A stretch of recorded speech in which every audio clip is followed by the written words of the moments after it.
사무엘하 11장 말씀이고요. 2절 말씀을 제가 읽고 말씀 나누면 시작을 할게요. 저녁 때 다윗이 그의 침상에서 일어나 왕궁 옥상에서 거닐다가 그곳에서 보니 한 여인이 목욕을 하는데 심히 아름다워 보이는지라.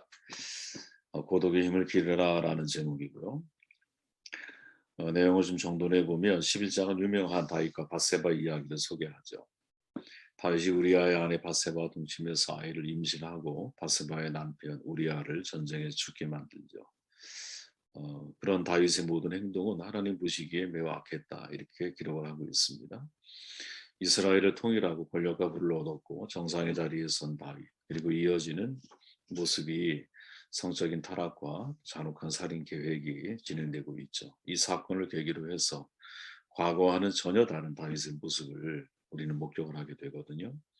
과정을 통해 우리가 얻을 수 있는 교훈이 무엇일까? 질문을 가지고 나눔을 시작을 할게요. 1절 말씀을 보니까 이렇게 말하죠. 그 해가 돌아와 왕들이 출전할 때가 되매 다윗이 여호와께 그에게 있는 그의 부하들과 온 이스라엘 분들을 보냈다. 이렇게 말하죠. 왕들이 출전할 때 라고 해서 다윗이 장기간 전쟁 계획을 세워 놓았다라는 뜻이 아니라 그 해가 돌아와 즉 새해가 되었다라는 뜻이거든요. 우리가 잘 알지만 히브리인은 음력에 기초한 종교력을 사용을 하잖아요. 그 첫 달은 양력 3, 4월에 해당이 되거든요. 팔레스타인 지역의 겨울은 우기예요. 양력 1월, 2월에는 전쟁 같은 국가적인 대사를 서로가 피하고 시행하지 않았어요.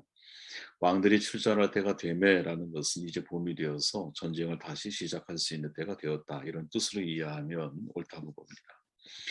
암몬이 다윗 사절단을 업신여김으로 시작되었던 전쟁이 겨울인 우기 동안 잠깐 중단되었다가 휴전 상태가 됐다가 다시 이제 재개가 된 거죠. 다윗은 예루살렘에 그대로 있더라. 사실 이 구절이 되게 큰 이제 문제인데 다윗 왕은 다른 부하들을 전쟁터에 보내고 정작 본인은 예루살렘에 머물러 있다라는 점이죠. 생각해 보면 여러분, 왕이 예루살렘에 머무는 게 왕궁에 머무는 게 무슨 큰 문제가 있겠어요, 그죠? 여호와과 같은 훌륭한 장술이 있기 때문에 얼마든지 왕을 대신할 수 있지 않겠어요? 오랜 세월 전투를 했다면 쉬고 싶은 생각이 들지도 않았겠습니까? 충분히 우리는 이렇게 생각할 수 있는데 중요한 것은 이게 휴전 상태에서 다시 전쟁을 재개하는 입장이라면 왕의 참석 여부가 이 군대의 사기에 결정적인 역할을 할 수 있다라는 것을 감안할 때 참전하는 것이 옳은 선택이 아닐까 이런 생각을 할 수 있다라는 거죠. 그렇게 사무엘 기자는 중단된 전쟁이 다시 시작되었다라는 뉘앙스로의 표현이 아니라 그런 의미의 표현이 아니라 왕들이 출전할 때였다라고 강조하고 있는 거죠. 이걸 주목할 필요가 있다고 보거든요. 다시 말하면 기자의 시각에서 놓고 볼 때는 이번 전투는 부하들에게 위임할 문제가 아니라 왕이 직접 지휘해야 할 일이라는 사실을 분명히 하고 싶어 하는 거죠.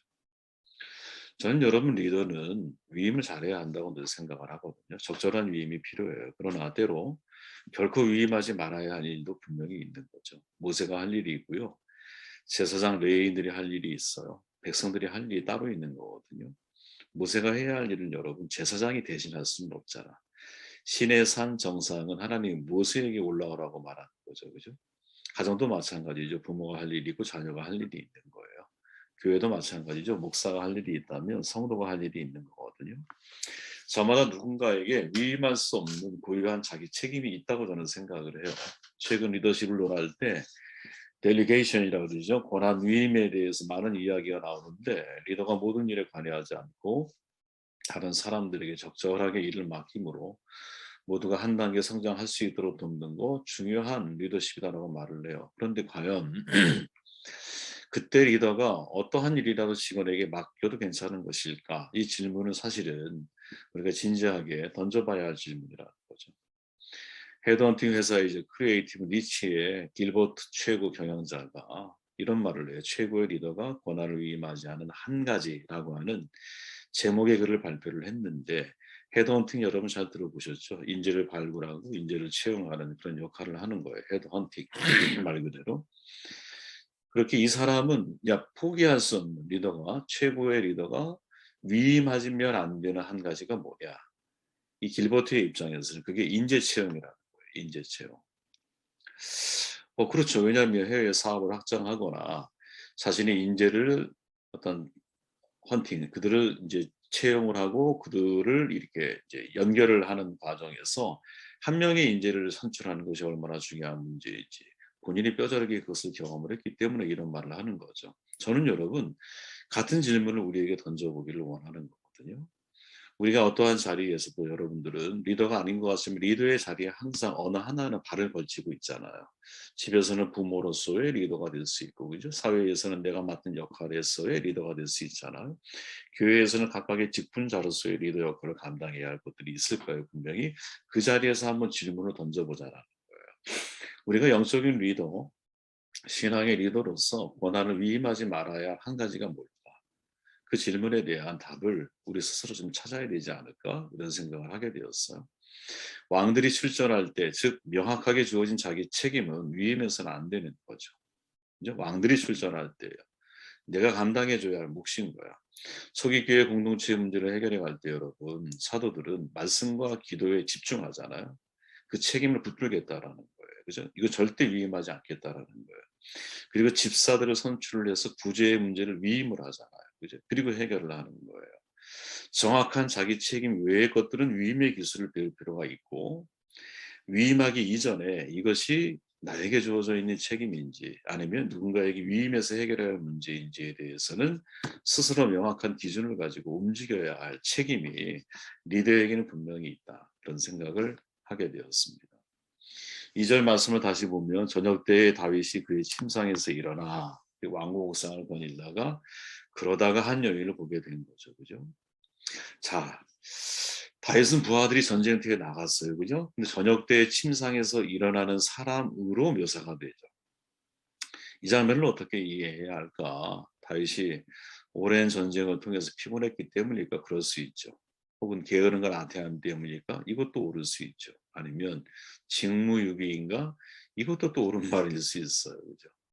어느 거나 다 사실은 적용하면 맞을 수 있을 것 같아. 근데 다윗의 속마음을 우리가 좀 들여다볼 필요가 있다라는 거죠. 어떤 마음이었을까? 사무엘 하는 여러분, 사울이 죽은 이후에 다윗의 삶을 기록하고 있잖아요. 다윗은 이스라엘의 통일왕국을 지금 이루었거든요. 주변 나라들을 정복해서 가나안 약속의 땅을 다 성취를 해요. 하나님의 교회를 되찾아서 여러분 종교적인 안정도 이루었어요. 가정적으로는 여러분 여러 아내 또 자녀들을 낳았어요. 그야말로 인간이 누릴 수 있는 모든 성공, 부, 명예, 권력을 다 차지하고 있는 그러한 상황이죠. 더욱이 지금 자신은 여러분 전쟁 중이지만 믿을 만한 군대와 용사들이 있어요. 내 땅고에는 각종 보물로 가득 차 있어요. 과거 도피 생활, 광야 생활과는 비교할 수 없는 편안하고 안락한 시절이 도래하는 거예요. 그런데 이상한 일이 벌어진 거죠. 다윗이 남편이 있는 다른 여인을 관심하게 돼요. 이유가 뭘까? 여러분 이게 성공 뒤에 찾아오는 공허감이라고 하는 거거든요. 여러분 중에 경험해 본 분들도 있을지 몰라요.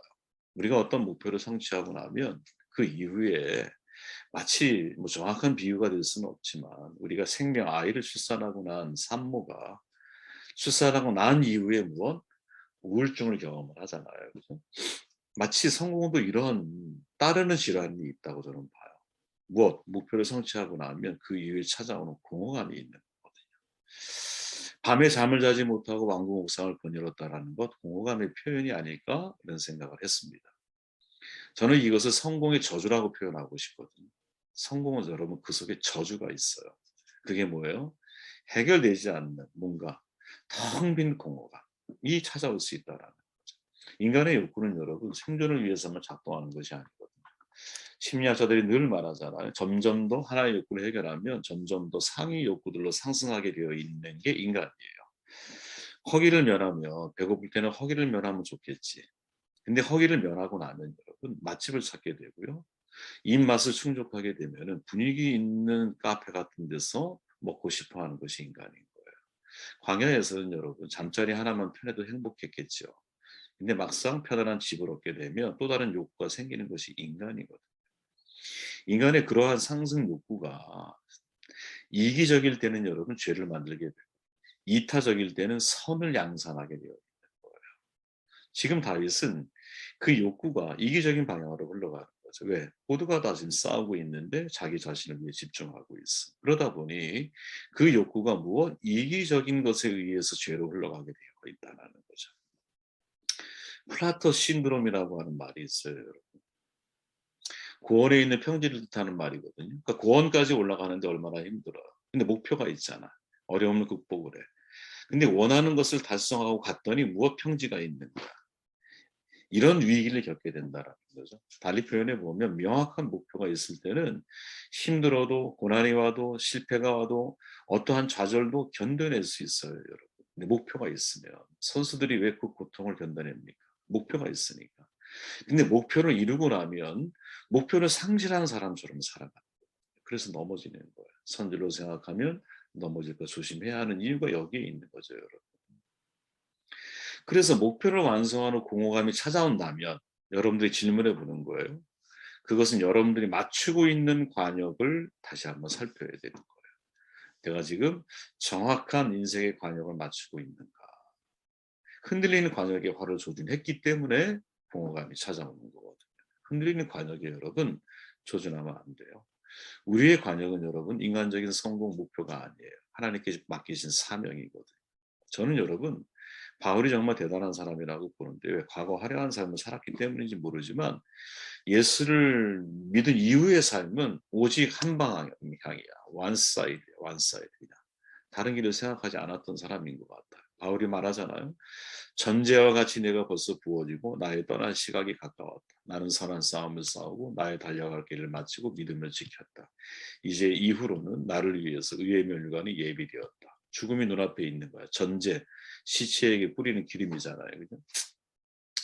바울은 지난 날을 회고하면서 달려갈 길을 마쳤고 믿음을 지켰다고 고백을 하죠. 진짜 눈물겨운 고백인 거죠, 여러분. 돌아보면 여러분 고린도서에서 고백한 것처럼 얼마나 많은 고통과 고난과 시련과 연단이 있었어요. 수많은 죽음의 위협들이 있었어요. 그거를 다 마치고 나서 고백하는 거잖아요. 그리고 믿음으로 소망하죠. 이제 후로는 의의 멸관이 예비되었다. 사명을 다 이루기 위해 사는 사람은 여러분 흔들리지 않는 목표에 초점을 맞추는 거거든요. 저는 이게 확실하다고 저는 생각을 합니다. 내가 지금 어떤 목표를 가지고 있는지 저는 몰라요, 여러분들이. 그런데 그 목표를 내가 달성하고 난 이후에 내 안에 공허감이 찾아오고 있다. 그 사명을 여러분들이 목표한 게 아니야. 여러분 그 속에는 좀 왜곡되고 혹은 타락되고 혹은 사명을 인정한 내가 하고 싶은 일에 초점을 맞춘 것일 확률이 100이면 100%가 아닐까? 그런 생각을 하게 돼요. 여러분. 내가 하고 싶은 일이 아니라 하나님이 내게 하라고 주신 일을 관심하는 게 왜 중요하냐? 이루고 났을 때 여러분 허무가 찾아오는 헤벨, 솔로몬처럼 헤벨이 나에게 의미가 없다라는 게 찾아오게 되면 후회할 수 없어. 시간이 없잖아. 이미 때가 늦잖아. 주님께서 여러분 아버지가 내게 하라고 주신 일을 내가 이루어 아버지를 영화롭게 하였습니다. 이 세상에서. 내게 하라고 주신 일을 하는 사람의 마지막이 의미 있는 거예요. 예. 그게 흔들리지 않는 관역을 향해 활을 쏘는 사람의 힘입니다. 마지막 3절. 다윗이 사람을 보내 그 여인을 알아보게 하였다. 쭉 이렇게 나오죠. 자, 여러분 생각해 보세요. 여호와는 나의 목자시니 내게 부족함이 없으리라. 저가 나를 푸른 초장에 누이시며 실망한 물가로 인도하는도다. 다윗의 시편이죠. 소년 시절 혼자 양무리를 돌볼 때 하나님의 함께 하심을 느끼며 쓴 고백적인 시예요. 그죠? 근데 우리가 또다시 보고 있는 사무엘 11장에서는 왕궁을 거닐 때에 어른이 되어 있는 다윗도 혼자인 상황을 만나는 거거든요. 그죠? 바세바와 동침, 우리아의 살인으로 이어지는 동안 다윗은 결코 하나님을 생각하지 않아. 어릴 적 여러분 생각해 보세요. 여호와는 나의 목자임을 고백했던 다윗이 수십 년이 지난 지금은 어른이 돼서 하나님이 없는 인생처럼 서 있어요.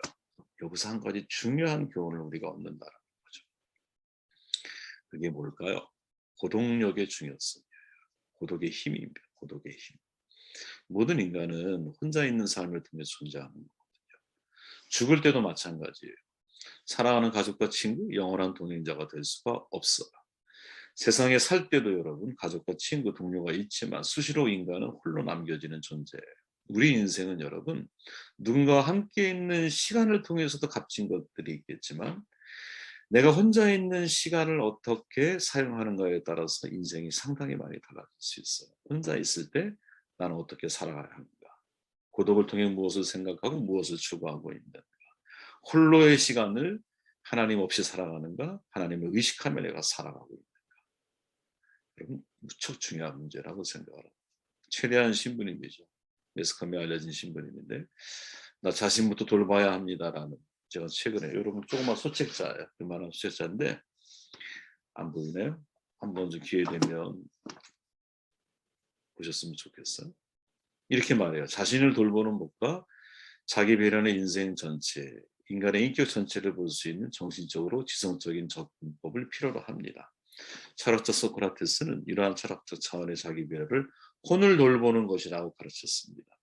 소크라테스에 의하면 자신의 혼을 돌볼 수 있는 사람만이 자신의 인생과 인격 전체에 대해서 자기 육신과 재산과 인간관계를 돌보는 것이 가지는 의미와 한계를 분명하게 볼 수 있습니다.